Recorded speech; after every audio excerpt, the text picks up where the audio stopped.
Nous allons le 26 Thermidor en 7, c'est-à-dire le 15 août 1799, parce que ce jour-là, le jeune général Napoléon Bonaparte se trouve au Caire en Égypte. Eh bien, le 15 août, justement, il fête son anniversaire. Oui, il vient d'avoir 30 ans, Happy Birthday Napo, tout ça. Non, surtout, il écrit... Bah oui, Napo. Bonnat ou Napo?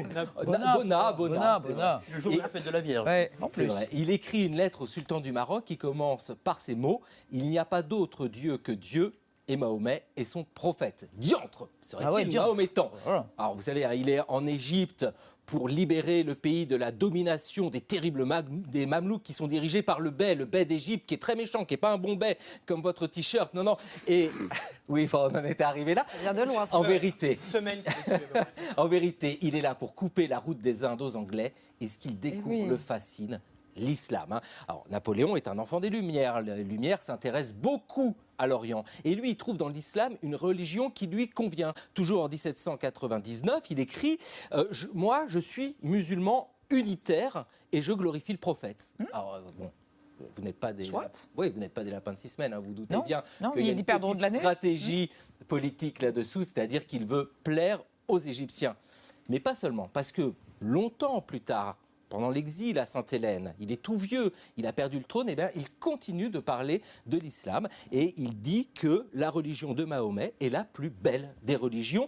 Il rajoute même, je vous le lis dans le mémorial de Sainte-Hélène, « Après tout, ce n'est pas impossible que les circonstances m'euent amené à embrasser l'islamisme. » L'islamisme, ce sont ces mots, mais voilà, c'est le mot de ce temps-là. C'est ainsi que l'on disait en ce temps-là. Voilà. Vous voyez ce qu'il dit à Gourgeot, à Sainte-Hélène, le 7 janvier 1818, je cite: « Si j'étais resté en Orient, j'aurais probablement fondé un empire comme Alexandre en me rendant en pèlerinage à la Mecque, où j'aurais fait des prières et des génuflexions.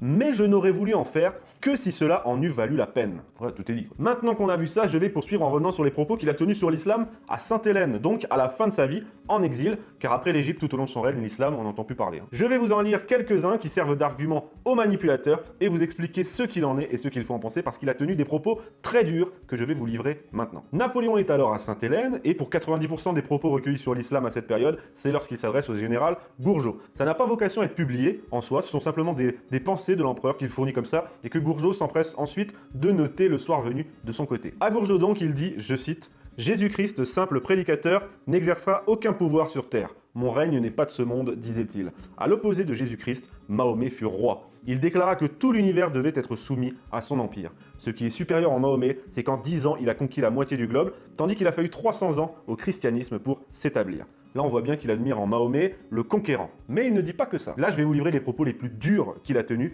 À Gourgeot, toujours, il dit également, et pour moi c'est le plus terrible, je cite: « Puis enfin, à un certain moment de l'histoire, apparut un homme appelé Mahomet. Et cet homme a dit la même chose que Moïse, Jésus et tous les autres prophètes. Il n'y a qu'un Dieu. » C'était le message de l'islam. L'islam est la vraie religion.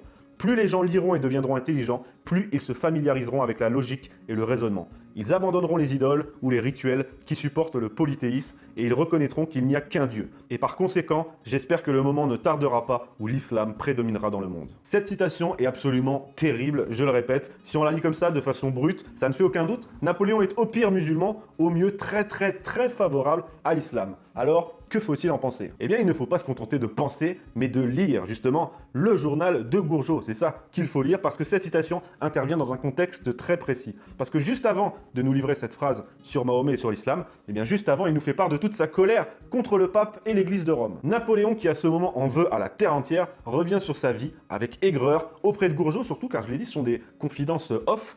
Et quelques lignes avant ce que je viens de vous lire, il explique que le christianisme a été récupéré, je cite, par un groupe de politiciens de Rome. Puis ensuite, il défend l'unicité de Dieu. Et pour défendre l'unicité de Dieu, eh bien, il prend Mahomet en exemple. Il prend l'exemple de Mahomet et de l'islam, dont selon lui, le message est simple et clair. Contrairement, toujours selon lui, au christianisme, dont l'unicité de Dieu aurait été bidouillée par des politiciens. Ça, c'est clairement son propos, et c'est clairement du Voltaire, dont Napoléon était un grand lecteur, et qui, Voltaire, considérait l'islam comme, je cite, un pur théisme, soit une religion qui n'a pas été dénaturée, soit, je cite Voltaire, la religion naturelle est par son conséquent la seule véritable. Je pardonne bien des choses, mais j'ai horreur de l'athée et du matérialiste. Comment voulez-vous que j'ai quelque chose de commun avec un matérialiste, avec un homme qui ne croit pas à l'existence de l'âme, qui croit qu'il est un tas de boue, et qui veut que je sois comme lui, un tas de boue? Oui, il existe une cause divine, une raison souveraine, un être infini. Cette cause est la cause des causes. Cette raison est la raison créatrice de l'intelligence. Il existe un être infini auprès duquel, général Bertrand, vous n'êtes qu'un atome. Auprès duquel, moi, Napoléon, avec tout mon génie, je suis un vrai rien, un pur néant. Entendez-vous? Je le sens, ce Dieu, je le vois, j'en ai besoin,